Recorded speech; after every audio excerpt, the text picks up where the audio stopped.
And welcome to week 14. We are almost done with the semester. It has flown by. What an amazing time that we've had. It is November 17th. It is almost 10 o'clock in the morning. It's already over 80 degrees outside. I had to shed my outer layers. Um, Beautiful weather, beautiful day. The sun is bright, as you can see. Um, just everything is cool. So this week we're looking at the legal world and the legal world within uh, corrections and within incarceration. And we have a special guest speaker. I have put a YouTube up from my YouTube channel of a lecture from Dr. Richard Kickbush. Dr. Richie is an expert in 42 1983. We're going to talk a little bit more about 42 1983, but Dr. Kickbush has a lecture that I recorded um, that he did for the University of Texas Permian Basin. So when you start it, he's going to introduce the class that he's given this lecture for, and he's going to talk about 42 1983. There is no PowerPoint behind him. You're going to need to take notes. And then the discussion this week is about the mechanisms of 4290, the mechanisms available to inmates to challenge their confinement and the conditions of their confinement. And this is 42 1983. It is a statute in the law that allows inmates to sue the federal government for mediation. For example, I'm going to talk about a situation that's going on in my prison right now. Okay, so part of being in prison, you have the First Amendment right of religion. Okay, nobody can interfere with your religion. So the Muslims have prayer rugs, and prayer rugs are part of the Muslim faith. You have to, because I don't know, you can't just actually touch the ground or the floor. You have to have something that separates you. The whole religiosity of it is one thing. But what the state of Texas has done is it has authorized prayer rugs to inmates. These prayer rugs must be no wider than 26 inches long, no longer than 45 inches long, and no more than a quarter inch thick. Okay. So, and every inmate is allowed to have a prayer rug. So the Native Americans get these really cool prayer rugs with the dream catcher and all of these things on it. The Satanists get their prayer rugs and they're black. Sometimes they have a cross on it, and they make sure that as they're praying, the cross is upside down from what we recognize as the cross. The Muslims have their prayer rugs, and there's like a mosque design that's on the prayer rug. So the Christians came to me and said, "Chap, aren't we allowed to have prayer rugs?" I said, "Yes."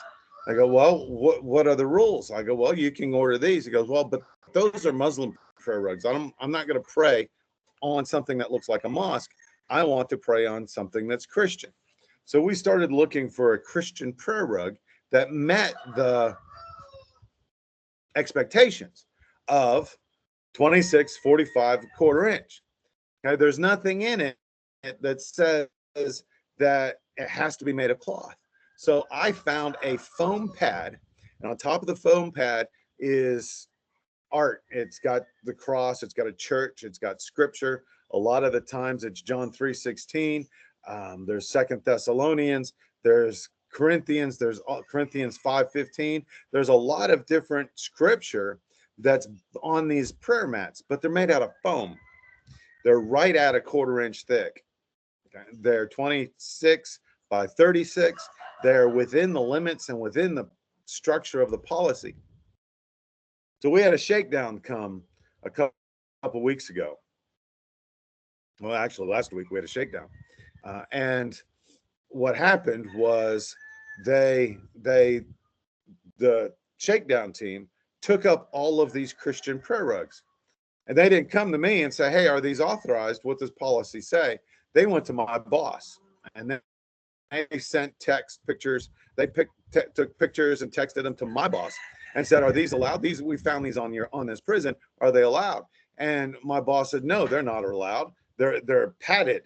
You're not allowed to have a padded prayer rug." No, that's not what the policy says. The policy says 26 by 45 a quarter, and it must be able to be stored in your locker. As long as it meets that requirement, it doesn't matter what it's made. It could be made out of concrete, as long as it could be stored in the locker. So my boss said, "No, I have not authorized those. Those are illegal. Remove them from the unit." Okay, he didn't come to me. He didn't say, "Hey, team, you need to go talk to the chaplain, find out what his methodology is and why he's allowing them." He didn't say, "Hold on, let me get with my chaplain to find out why he's allowing these on the unit." He just said, "This is contraband. My chaplain has allowed contraband on the prison," and send it out. Okay, so now we've got these mama calls, these family members that are calling the prison saying, "You took my son's prayer rug. You're not allowed to take my son's prayer rug. This is what the policy says, blah, blah, blah, blah, blah." So now what is that these Christians who have had their prayer rugs taken are going to have to file a grievance. And then that grievance is going to go and it's going to get denied. And because when it comes to me, I'm going to say, "I'm sorry, my boss has disregarded policy and stated that these do not meet policy and it's contraband." Then they're going to then they'll go to a second level grievance, and that goes to my boss, where my boss turns around and says, "You can't have a padded mat to pray on. It has to be cloth." That's not what policy says. And then he's going to say, "Well, these are almost a half-inch thick," and they're not. Have you ever had a mat that's a half-inch thick? No, they're not a half-inch thick. They're within limits. And then they write the ombudsman and say, "I want my prayer rugs back." And then when that fails, they find a lawyer who will file a 42/1983 lawsuit against the state of Texas for taking away these prayer mats. Okay, and this is how, without getting into we'll get into the PowerPoint here in a minute, but this is a real life example of the legal issues that inmates have. Over the last couple of weeks, we've been talking about deprivation. Okay, inmates they're deprived of so many things. They lose their rights. They lose everything that they have. But the Constitution guarantees certain rights, and one of those guarantees is the freedom of religion. Another one is no cruel or unusual punishment. Another is no search and seizure without due process. Okay, these are rights that are afforded the criminal population within our country. Okay, so with this in mind, let's move on to, let me scoot up here so I can see what I'm doing. The sun is awfully glary today.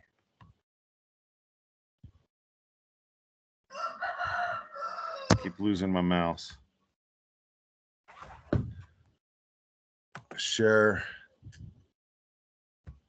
window. Lost my mouse.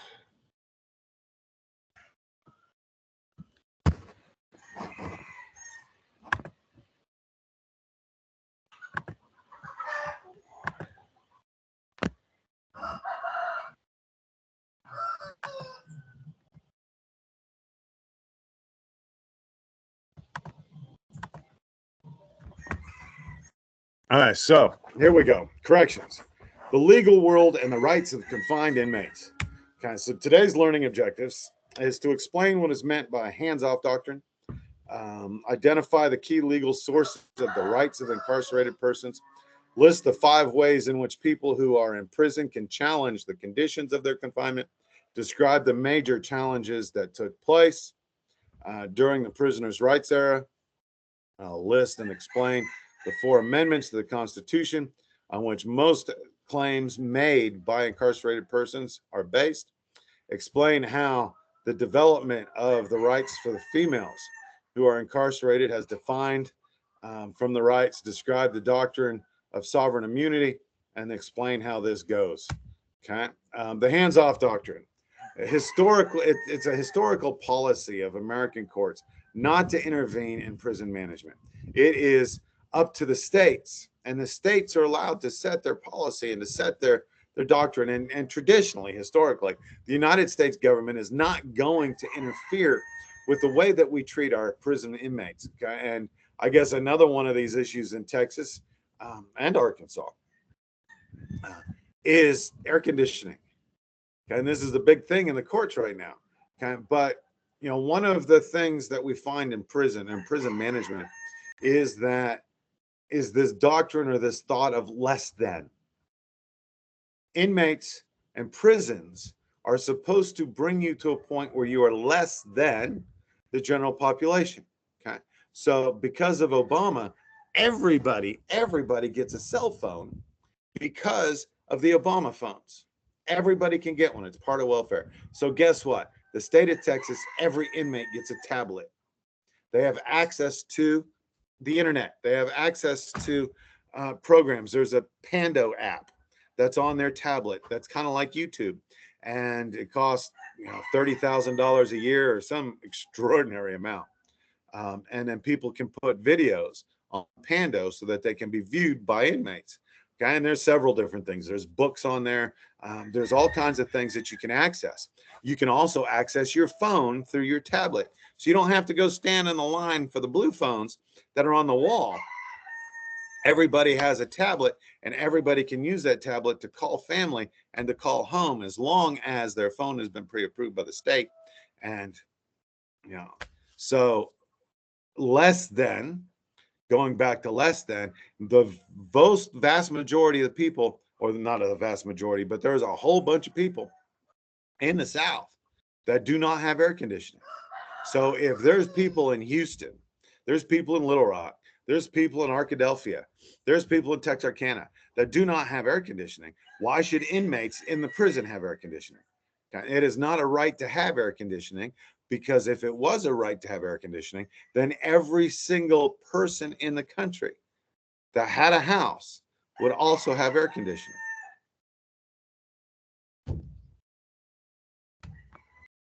Okay, so the next I'm going to go, not every single person should have the right to water. You see, I live behind me. I live on a ranch. I live in an RV. Actually, I live in two RVs. This is my work RV, and the one over there is the one that I live in.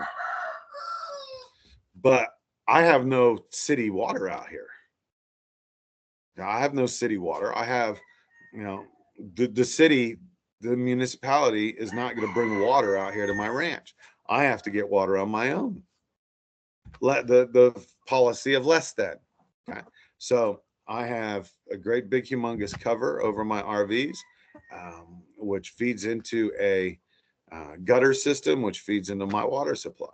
So if we go a long time without any rain, my water levels get really low, and then I have to hire out. There's one guy who's over an hour away that delivers water to me, 1,600 gallons at a time when I need it.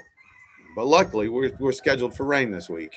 So the rain will come and it will fill up all of my water silos, and I'll be good for water for another couple months, and I don't need to worry about it.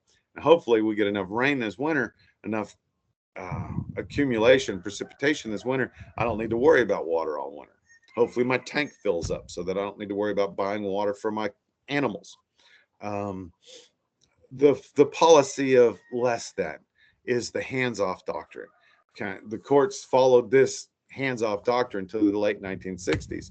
And then they started to interfere, and they started to say, okay, these are rights that are afforded to all Americans. And just because they're in prison doesn't mean that they can't have these rights. Okay. So the judicial branch of the government should not interfere with the running of correctional facilities by the executive branch. Judges should leave correctional administrations to the correctional experts. But again, the legal world and the judiciary stepped in, and they started changing the way that corrections worked, because they started to protect the rights of the citizens who are incarcerated. Okay, the 14th Amendment is probably one of the most important, because it guarantees due process. The 14th and 5th Amendments guarantee due process to every American, even those who are incarcerated. So Ex parte Hull, which is a 1949 case, stated that no state or its officers may interfere with the right to apply to a federal court for a writ of habeas corpus. Okay. And this came about and this developed what's turned into today, 1983 lawsuit. Coffin versus Ricard in 1944. Habeas corpus was extended to consider the conditions of confinement. Monroe v. Pape. The Pape case is probably 1961 is probably the groundmark case. Okay. And it stated that activities did not have to be authorized by state law to take place under the color of state law. Okay. So I am a chaplain. I'm a chaplain. Okay. And I'm not a cop. I'm not even a security guard. I'm not part of security within the prison system. Okay. But I work under the color of law. Okay. I don't carry a badge. I have, I can write people up, but I have no arrest authority. I have no detention authority. I don't have the authority to hook somebody up and bring them to solitary confinement. But I still work under the color of law. I work for the state, and it's my job to enforce the law. And Pape is the one that linked it and said what I do inside the prison is considered working under the color of law, and thus and therefore I must follow the Constitution when I'm dealing with inmates. Okay, so Cooper v. Pate, not Pape or Pape or whatever, but Pape held that people held in confinement may sue a warden or other correctional official under 1983. Okay. Let me move this out of the way because it's in my way.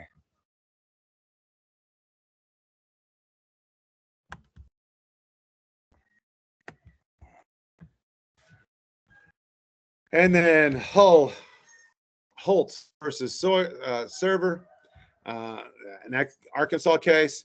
The entire Arkansas prison system was declared unconstitutional because of the way that they were treating inmates. Okay. And through 1983, they were allowed to change the Arkansas prison system.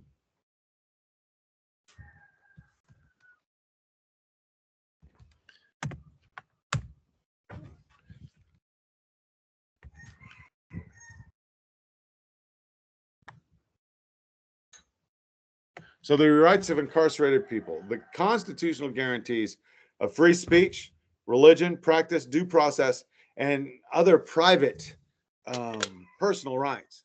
The constitutional protections against cruel and unusual punishment are made applicable to the prison inmates by federal courts. Okay? Because just because you're incarcerated does not mean that you lose your personal rights. Just because you are in prison does not mean you lose your right to free speech. You don't lose your right to freedom of expression. You don't lose your right to freedom of religion. Texas has its own journalism program called The Echo, where articles are written, pictures are taken, articles are written by inmates inside the prison, and it's sent to Huntsville. And Huntsville publishes this newspaper that's then put on the tablet for inmates to read about the things that are going on around the state within the prison system. These are constitutional guarantees, and there's nothing in the Constitution that says just because you committed a crime and you're sent to prison that you lose these rights. The only right that you lose your right to keep and bear arms because there's a law against it. They had to make a law that says if you're a convicted felon, you cannot have possession of firearms, and you lose your right to vote while you're on paper. But you still have your right to speech, your religion, religious practice, due process, and things that are protected by the Constitution.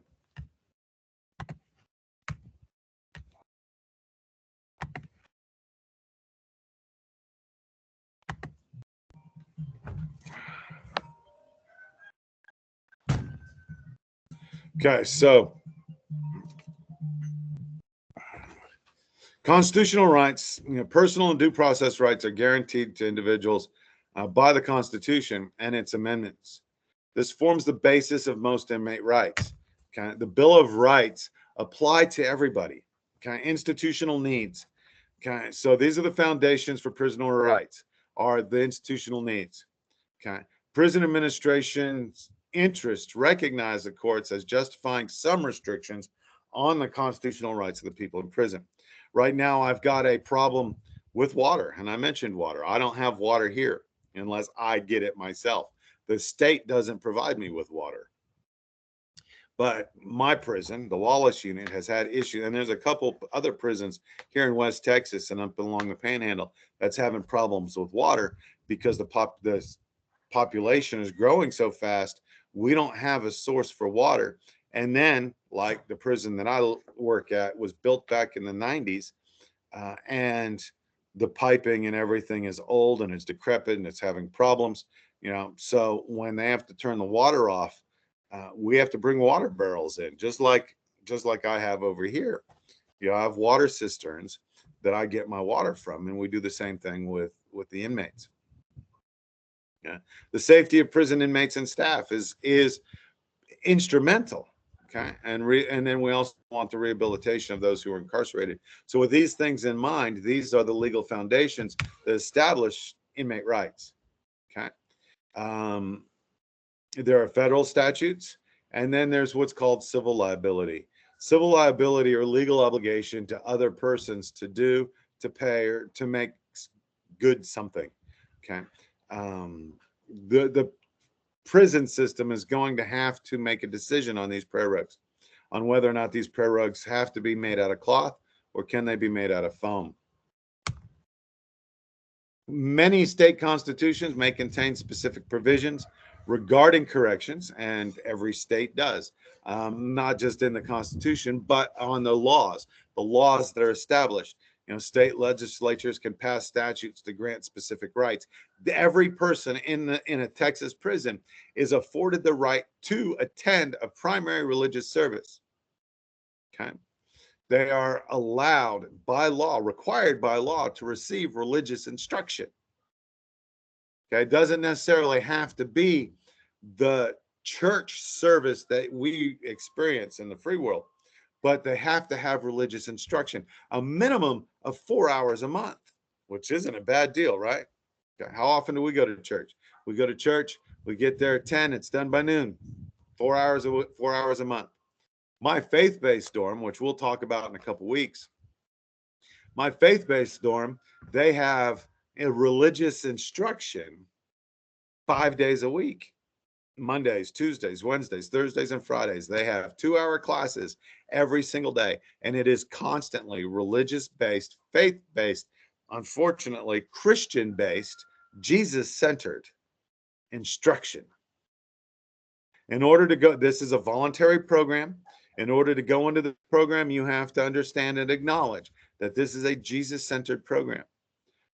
I have Odinists in my faith-based dorm. I have Muslims in my dorm. I have Jews in my dorm.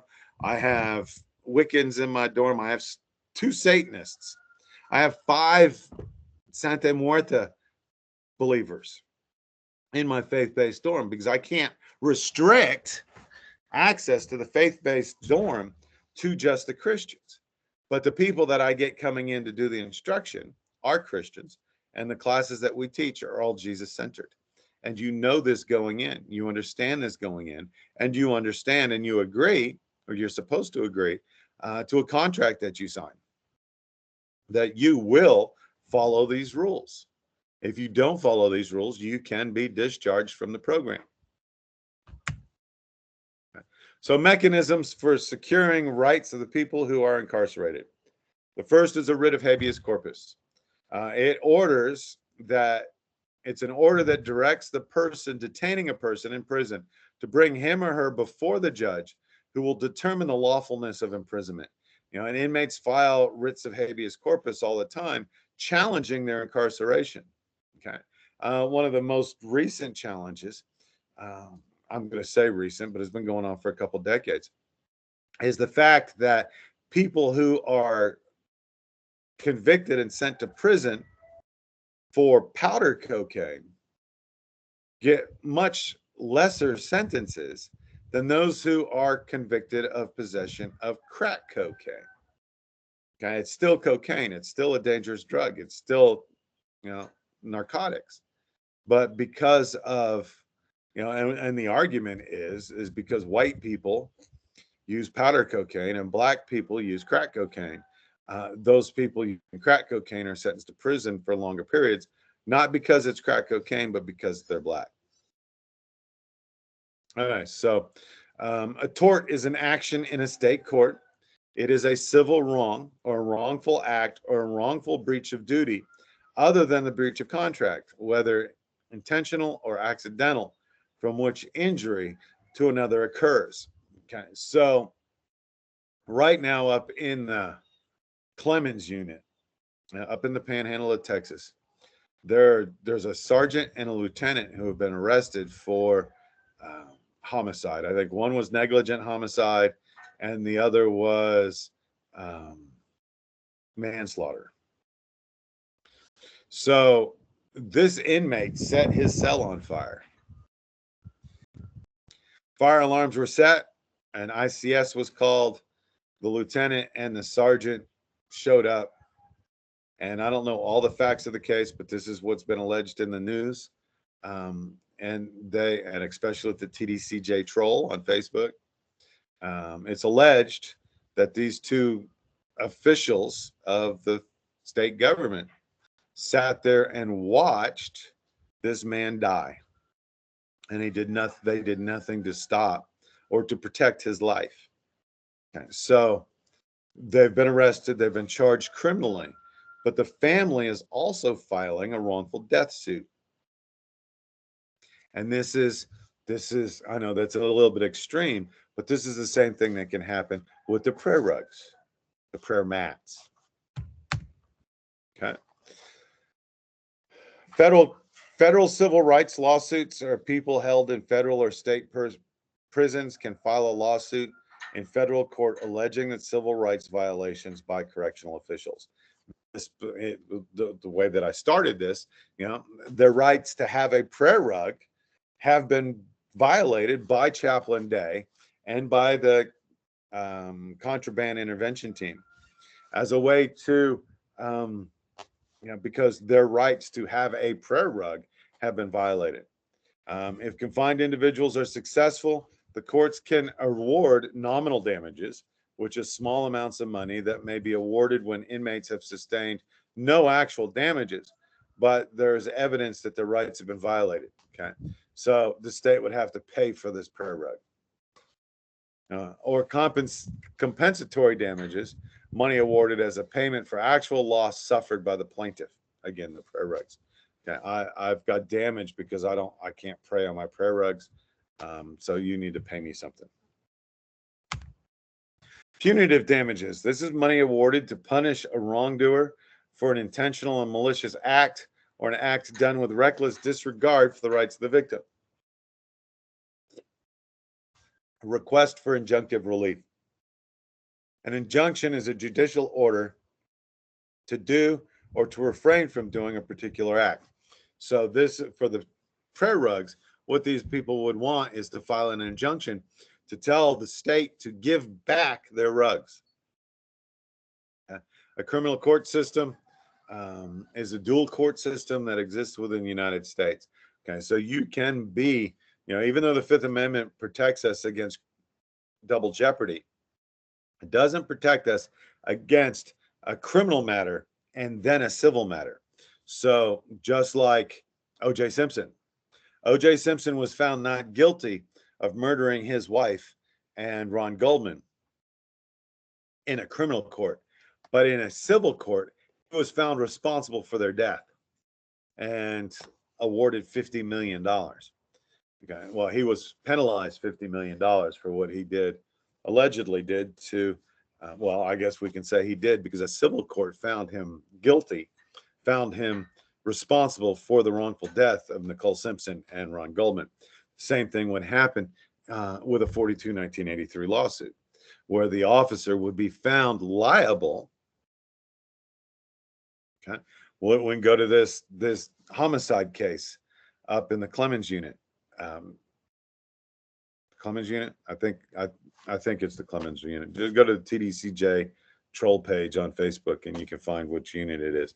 But these two individuals were criminally charged, and regardless of how that criminal case comes out, they're also going to be civilly charged for the wrongful death of these individuals.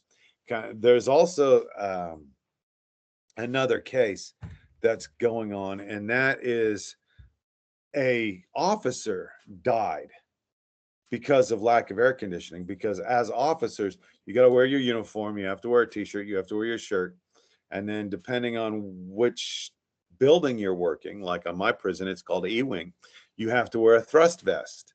Okay, so this vest protects you from being shanked, okay, because it doesn't allow a shank or a knife or an object to impale you to enter. And these are thick and they're heavy and they cause you to sweat, and it's just horrible. And you're in, where the inmates can strip down to their underwear, the officers can't, and they're wearing all of this equipment. They're wearing a 22-pound duty belt. They're wearing this thrust vest. They're wearing all of these other things. Most of the time, they're also wearing hoodies. Okay, it's 115 degrees outside, and these inmates are not only wearing their uniform, but they're wearing an authorized hoodie, and then they're wearing their thrust vest over that, just so that they can do their job. And this one man died. He had a heat stroke and he died.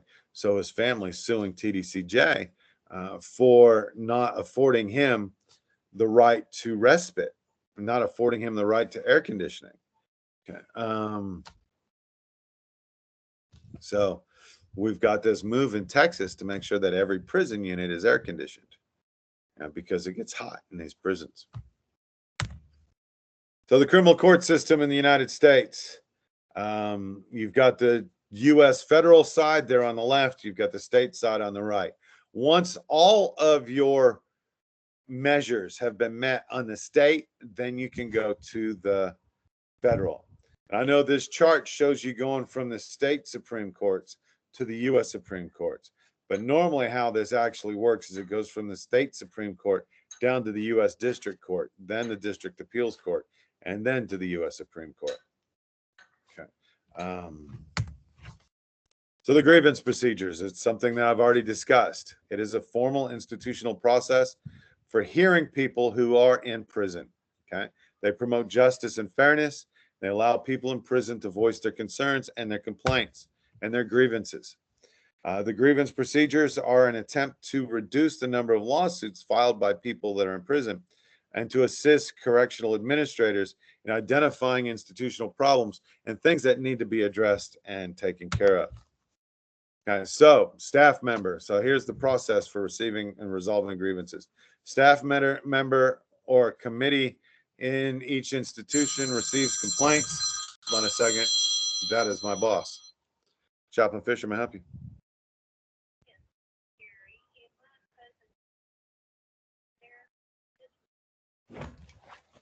Hold on a second. Let me find. I'm not on the unit at the moment, so let me.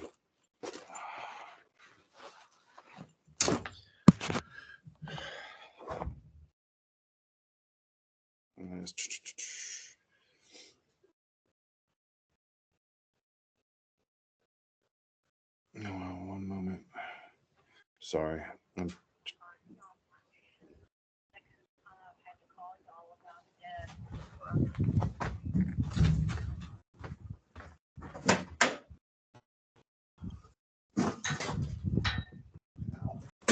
Okay, because I'm at home today. So.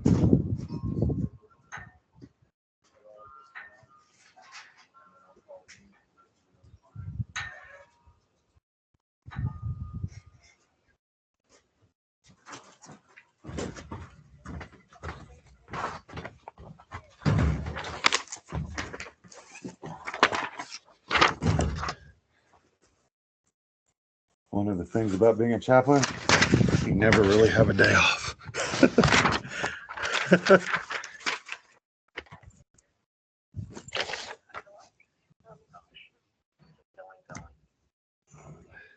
Okay, so what is the inmate's name again?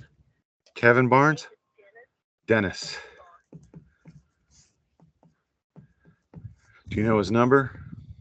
Yeah. 014-925-380.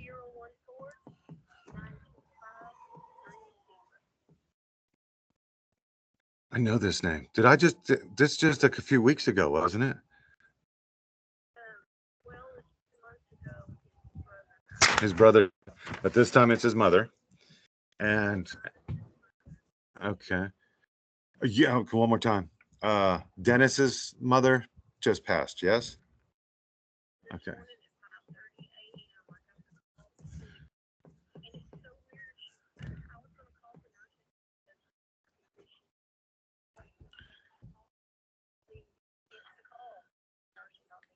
had dementia and she was running fever, and I'm like, the person with dementia, take her to the hospital.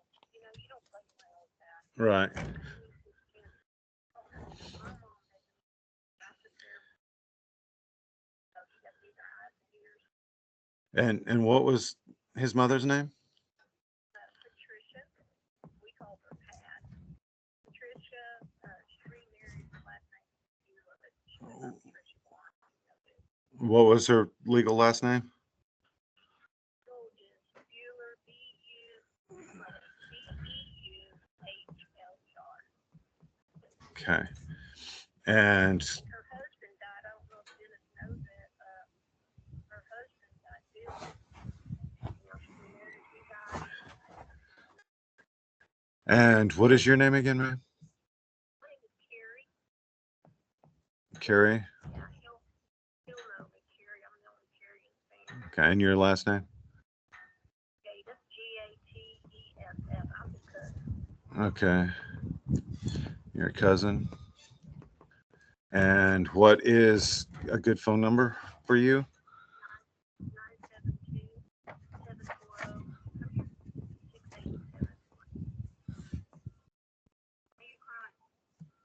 972-740-6871. Okay.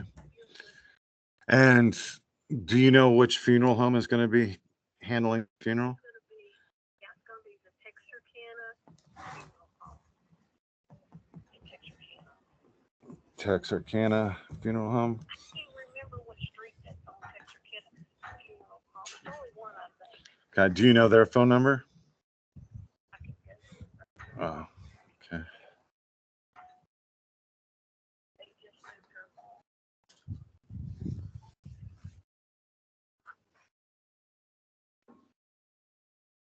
This is his on Texarkana. It is 903-794-1200. Okay. 903-794-1200. Okay. All right, outstanding. Okay, so we went through this a couple months ago, but you can apply for a furlough. Again, I'm not at work, so I don't know the number off the top of my head, but it's rarely ever issued. We can, when you've scheduled the funeral, if I am on unit, we can let Dennis participate via FaceTime.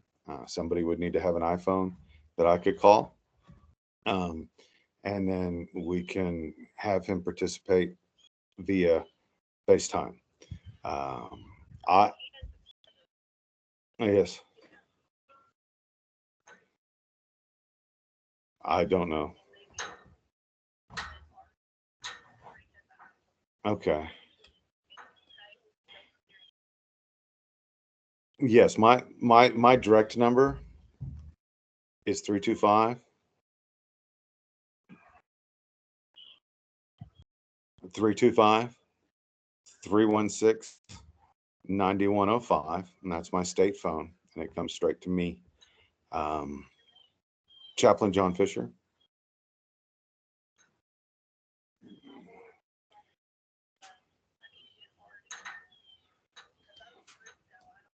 Right.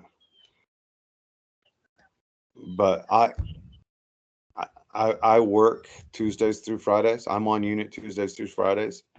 So if the funeral is scheduled during that time, I will make a point that Dennis is. I'll make a point that Dennis can participate, and he can be there for the funeral via FaceTime. Yes, ma'am. Thank you very much. I will.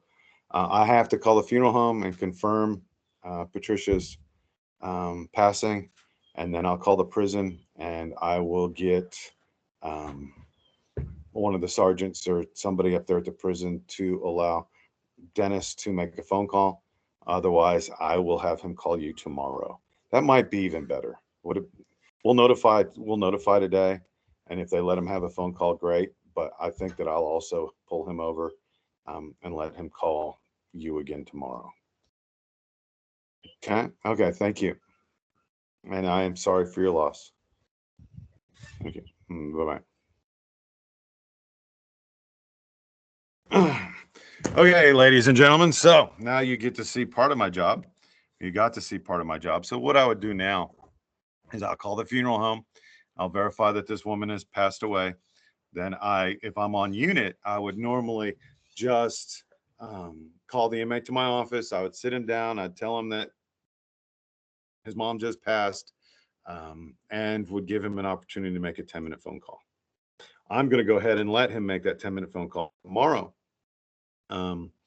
because as well, they may let him make one today, but that's neither here nor there. And we'll go from there. So let's get back on track. If a person is dissatisfied, so with the grievance policy, as I said, they can go to an officer and they can say, hey, this is what's going on. If they don't like what the response, they file a formal grievance and they file a complaint. And this committee, or the staff member, in my case, it comes to me. I investigate their complaint. If their complaint is justified, I make corrections, I make decisions, and then we go from there. If a person is dissatisfied with my decision, my answer, they file a level 2. A level 2 or a step 2 grievance will turn around and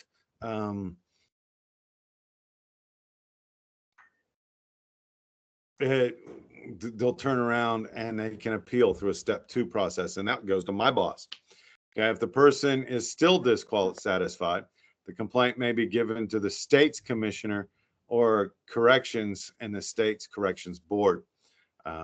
We do have a Texas Board of Criminal Justice, but we also have an ombudsman. And a lot of times these complaints get sent to the ombudsman, and then they get sent to the Board of Criminal Justice, and then they get sent to the director of corrections, who's Bobby Lumpkin in this state. Okay, so the prisoners' rights era between 1970 and 1991, people held in confinement won some significant court cases. There was a turnaround in legal attitudes towards people. The precedent, the previous judicial decisions that judges should consider in deciding future cases. Got legitimate penological objectives. These are First Amendment issues. They're concerns that correctional officers and administrators have for the integrity and security of the correctional institution and the safety of the staff and residents. Okay. So what we want is the Supreme Court has established a balancing test, and that is to decide whether prisoners' rights cases are actually, they balance the inmates' rights with the security of the prison, okay, and the security needs of the prison. Okay, so Cruz versus Beto, this is a Texas case. The Supreme Court ruled that all visits can be banned if they threaten security. And we do that, and we use this to take tablets away from inmates because of security risk and security threats. Prison visits are not an absolute right. You do not have a right to visit your family members. So if you are a threat or your family member is a threat, you don't have to have this visit. Okay. So correspondence or letters. Procunier versus Martinez. It's censoring the resident's mail is acceptable only when necessary to protect the legitimate government concerns. And this case, the Martinez case, gave prisons the right, the constitutional right to read your mail. Any mail going into a prison, coming out of the prison can be reviewed. And anything that is threatening the security of the prison, any shot calling, anything that's promoting crime on the outside of the prison or promoting crime inside the prison, establishing contraband or things such as that nature, can be and are considered legitimate for the prison to censor. McNamara versus Moody. Prison officials may not prevent inmates from writing vulgar letters or those that make disparaging remarks about prison staff. Peppering versus Christ. Prison officials may not ban nude pictures of residents' wives or girlfriends. That was in 1981. However, since PREA, that's been overturned. Thurnborough versus Abbott. Publications which may be rejected by the warden should meet one of the 7 criteria of the United States Supreme Court. Okay, so the Christ case is no longer standing. I know it's in the case, but we do not allow pornography in the prison, period. Whether it's hand drawn, while it's child pornography, adult pornography, your wife, Playboy magazine, these things are not allowed in the Texas prison system. Turner versus Safely upheld that a Missouri ban on correspondence among people in prison. And this is, let's say that you're in prison and so is your brother or your sister. They're not allowed to contact or communicate with each other. Jones versus North Carolina upheld regulations that prohibit prisoners from soliciting other people in prison to join a union. Okay. Fullwood versus Clemmer. The Black Muslim faith must be recognized as a religion. Officials may not restrict members of that faith from holding services. And this is, part of the things that I do. I have to make sure that everybody is afforded the right to have services and that everybody gets 4 hours a month of services. The Black Muslim faith is the Nation of Islam. There's also a group of Black Muslim extremists called the 5 Percenters. They cannot be prohibited from services, just like the white supremacists who worship Odin and serve Odinism. They cannot be restricted their right to have services. Cruz versus Beto.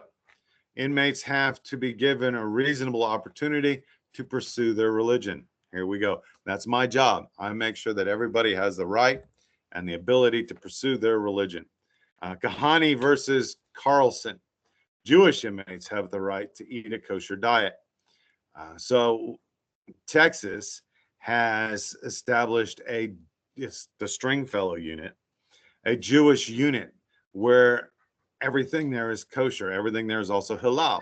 So a lot of the Muslims go to that unit. The Jews go to that unit, but you have to prove your pedigree. You have to prove that you're Jewish in order to get a Jewish diet. You can't just claim Judaism. Odney versus Kastner. If the request's a special diet is too costly, the prison may deny the request. Religious land use of the Persons Act became law in 2000. United States versus Hitchcock and Hudson versus Palmer. Inmates can have no reasonable expectations of privacy in the prison cells. You get searched. Okay, you have no right to privacy. The fact that you're incarcerated gives the prison the right to search your cell to look for contraband. We just had a shakedown on my unit last week. They look for drugs, to look for cell phones, to look for pornography, to look for things that are illegal and not allowed on the prison itself. Okay. Official surveillance is necessary to meet legitimate security needs in prison. What you do in your home, in your bedroom, is your business. What you do in your cell block is the state's business. And if you're raping somebody, as an inmate, you have the right to be protected. You have the right to be protected for everything that you do, and you have the right to be protected from assault. So it is the job of the prison guard, the security officer, to go into the prison and into the cell block and into the cells to make sure that all inmates are being protected. Block versus Weatherford. Residents do not have the right to be present during a cell search. You know, when I was with the federal government, we just told you to go away. Go away. I'm going to search your house. Okay. So during the shakedowns, what they did last week was they took every inmate in the cell block and they put them out on the rec yard. And while they were out on the rec yard, they searched the whole cell block. Estelle versus Gamble. A lot of these cases come out of Texas. Prison officials have a duty to provide residents with medical care. You have to. We've got medical staff on site 24 hours a day, 7 days a week that must meet your medical needs. Deliberate indifference is an intentional and willful indifference. This is a calculated inattention to the unconstitutional conditions of confinement. Now, the totality of conditions is defined by the standard to be used in evaluating whether prison conditions are cruel and unusual. Hutto versus Finley. Solitary confinement in Arkansas in excess of 30 days is cruel and unusual punishment. Okay, and this law has come out. You cannot be in solitary confinement for more than 30 days at a time. So what the states have done, okay, they'll take you out of solitary confinement and they'll put you in general population, and then they'll put you right back into solitary confinement. That's what we did at the federal level. You know, if we wanted to keep you in solitary confinement, you know, every 30 days, every 7 days, you have to have a psychological evaluation. As a SEGS, solitary confinement sergeant, every 7 days, I had to do an assessment on the inmate to make sure that their mental health was still intact. After 30 days, that evaluation has to be done by a qualified psychological professional, psychologist. And you get put back on in the general population, then they can send you right back to solitary confinement. Okay, so Rhodes v. Chapman, double selling of people in short-term facility is not cruel and unusual punishment. It's not. It's you can have two people to a cell. Due process is the expected course. It's the 14th Amendment. It's also the 5th Amendment. Expected course of legal procedures to the rules and establishments thereby. This right is guaranteed by the 5th, 6th, 14th Amendments. Requires that laws and legal procedures be reasonably and applied fairly and equally. Turner versus Safely. Without access to the courts, inmates have no due process. So they have to have access to the courts. Every prison has a prison library, and it is called access to the courts, where you have inmates who are writ writers. You file an I-60 with the prison. You ask for time in the law library. You're allowed to go to the law library. You're allowed access to the courts. You're allowed access so that you can write your writs of habeas corpus, so that you can write your appeals, so that you can have access to the legal system to test or contest your imprisonment. Johnson versus Avery. Inmates have the right to consult house lawyers when trained legal advisors are not available. I just covered that. Wolf versus McDonald. Sanctions cannot be levied against inmates without appropriate due process. And this is called UCC, or the unit court system, or court challenge.